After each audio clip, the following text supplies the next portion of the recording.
I'm TAP-G. And I'm SurferClock. And welcome to What's the Attraction? Where our work is your vacation. Moreover, welcome to the second of 5 episodes in our WTA 100 Likes Recut. Although this episode was about half the length of the big 3, this makes it no less dry.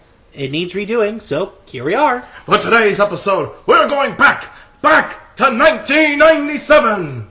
Again? Really? Ooh, does this mean I finally get to see your handsome face up close and personal? Shut up. What I meant was that something big and unexpected happened that year. Oh, did Hanson wake up? Let it go, man. No, Men in Black came out from Columbia Pictures, a Sony company distributed by Universal Pictures. It was a small sci-fi comedy that made big bucks at the box office, taking in $600 million worldwide during its theatrical run. The film brought together Will Smith and Tommy Lee Jones as agents J and K, members of the top-secret intergalactic police force, the titular Men in Black. It currently stands at 91% fresh in Rotten Tomatoes and continues to be the best of what is now a trilogy with 2012's release of Men in Black 3. The movie inspired 2 sequels, but many consider the second film to be inferior. The third one was pretty good, though. Oh yeah, definitely. The first film also inspired a theme park attraction at Universal Studios Florida. It opened April 9th, 2000, bringing some much-needed excitement to the World Expo area of the park, then occupied formerly by the Swamp Thing set display and the Back to the Future 3 time-traveling locomotive. It brought a one-of-a-kind experience to the park unlike any that had been seen at the time.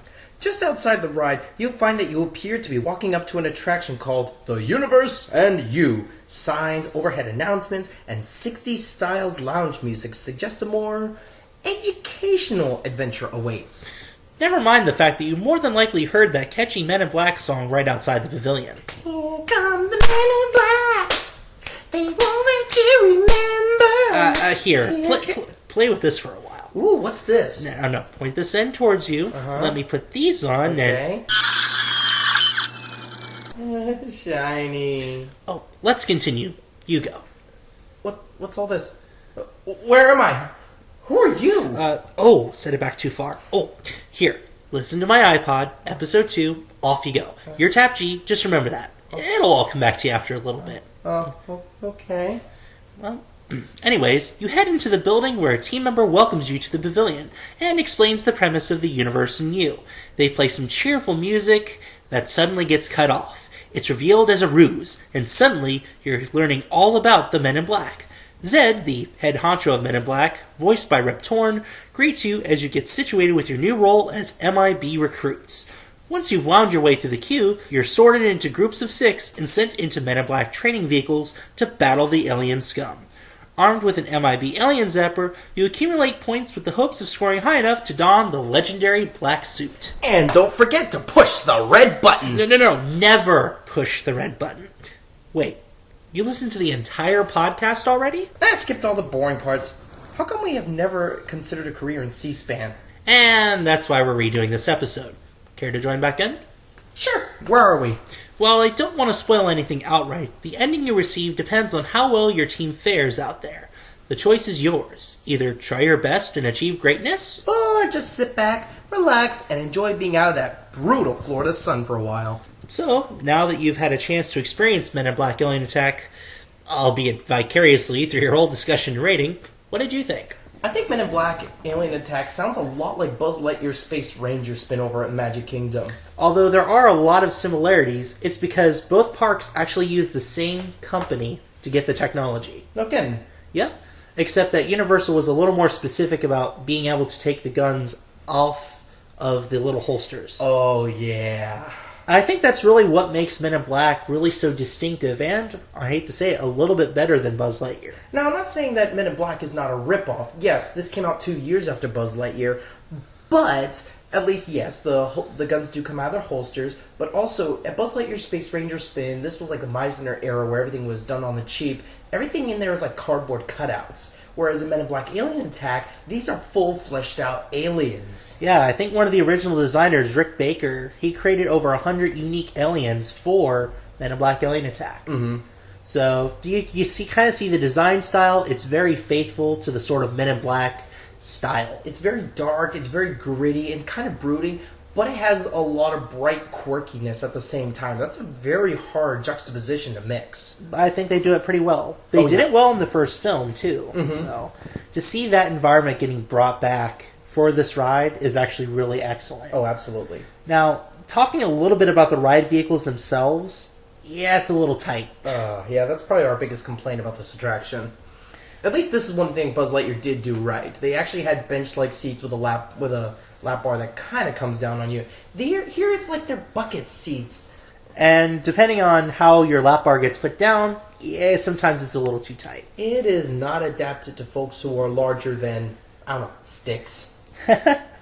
Well, one other thing I really like about Men in Black Alien Attack 2 is that the ride itself is a lot of fun. Oh, yeah. I mean, undoubtedly, this is one of the coolest rides at Universal.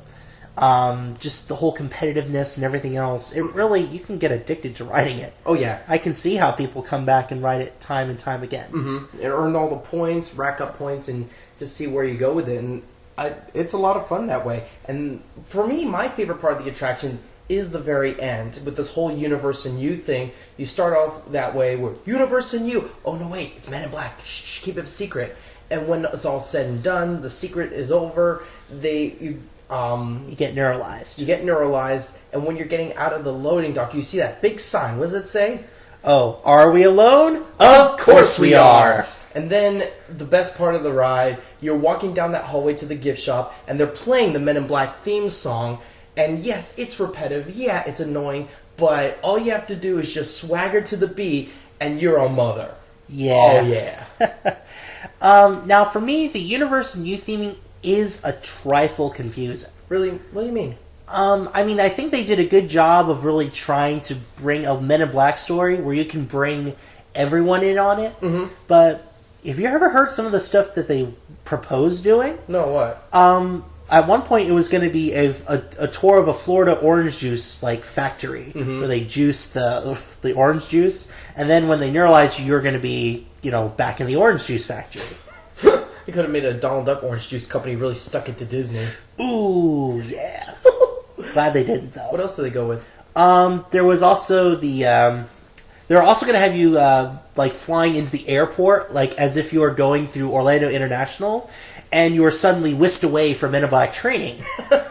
What's funny is if you watch the little the TV monitors over by the child swap area, you can actually still see this part of the storyline. They filmed it and they had it completely wrapped up. But yeah, like Zed says, thank you for flying. You'll find your baggage on Carousel B. Really? Enjoy your stay in Orlando. Yeah, it's still in there. But ultimately, they ended up going with the Universe and You, which is more overarching, and I guess it's good because it suggests the theme park, but to me, and even after you're brought in for Men in Black training, you're never really told why you were chosen. Oh, and it's also probably exterior theming, too, so you can have the World's Fair towers above the attraction.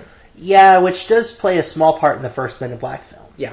Which is cool. I mean, I can see why they went with it. Mm-hmm, definitely. I feel like to some guests who really aren't in the know, it kind of confuses them. Yeah. Which, yeah. Overall, what do you think? It does a great job of immersing you in this environment. Now, they recreated the look from the first film, and they did it supremely well. Oh, yeah. Just everything. You get to see, the alien twins, Bunny and Bob. You even get to see the little wormy guys. I know and it's weird. It's also weird not having Agent K there, but that's explained away because it's between Men in Black 1 and 2, and K was off the force. Yeah. Overall, though, I'm going to go ahead and give this ride a 3.5 out of 5. Mm-hmm. Overall, I love the effects of the ride. I love the story. I even love the typical Universal's moniker of you're training, something goes wrong, and now you're fighting the real aliens. I love the cover-up of A Universe in You. And like I said, the tone of the movie, brilliant. And I even like how they don't overmarket Frank the Pug. Well, better in the gift shop.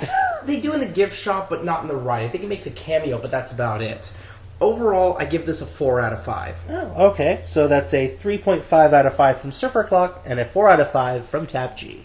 Now, unlike the aliens in that other Universal ride, these ETs aren't all that friendly, though I don't think anyone in particular are frightening, at least not overwhelmingly so for younger children. Speaking of kids, the ones that would like to ride this must meet the minimum height requirement. They must be at least 42 inches or 107 centimeters tall to ride at all. Now, those children between 42 and 47 inches or 120 centimeters must ride with a supervising companion. Now, a supervising companion is someone who is at least 48 inches or 122 centimeters or taller. Those who are sensitive to motion sickness, fog effects, or strobe effects, they're not recommended to ride this ride. We also don't recommend this ride for those who are pregnant or suffer from high blood pressure, heart conditions, or back or neck problems. Handheld infants are not permitted on the attraction. For them, and those guests who either don't meet the height requirement or wish not to ride for any reason, the park does offer a child swap or rider swap option.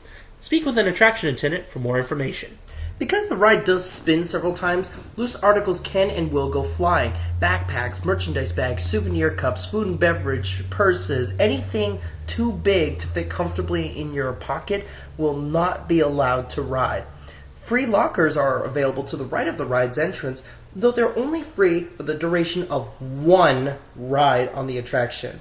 See a locker attendant on duty if you have any questions. Those traveling in scooters or electric convenience vehicles must be able to transfer into a standard wheelchair. If any member of your party is unable to transfer from the wheelchair to the ride vehicle, see a ride attendant, as the attraction does offer a vehicle that accommodates one standard wheelchair. Now, service animals are not permitted onto the ride vehicle. See a ride attendant, as there is a kennel available inside within which an animal can wait. Finally, Universal Studios Florida does require that all riders be able to grasp the lap bar with at least one upper extremity. They must be able to form a natural lap at least to their knees. They must be able to absorb sudden and dramatic impact similar to that of a roller coaster. They must be able to control their neck and shoulders. They must be able to remain upright. And they must have at least one natural arm and leg. A lot of restrictions, huh? Yes, there are. Now, I'd recommend this ride for gamers first and foremost, as there are some great shooting game elements here. There's hidden targets, there's replayability, there's immense competitiveness. This one's got those in spades. Kids around 7 or older who meet the height requirement will love getting to blast things, even if they're not getting a lot of aliens. I also recommend it for those fans of the films, and also families who love competition. I think those who aren't a fan of spinning or aliens or even children 6 or younger just won't dig this ride. Alright, that should just about do it. Until next time, I'm... Hey, you! Who, me? Yeah, just who do you think you are? Well, I'm SurferClock. No, save me the intro. Did you or did you not recently go through a Men in Black training facility? Yeah, we did. Did you get your paws around something that wasn't yours? Oh, no, nothing at all. Oh. Dude, tile floor, remember? Whoops. There you are. You haven't used this on anyone, have you? No, I promise. Alright then.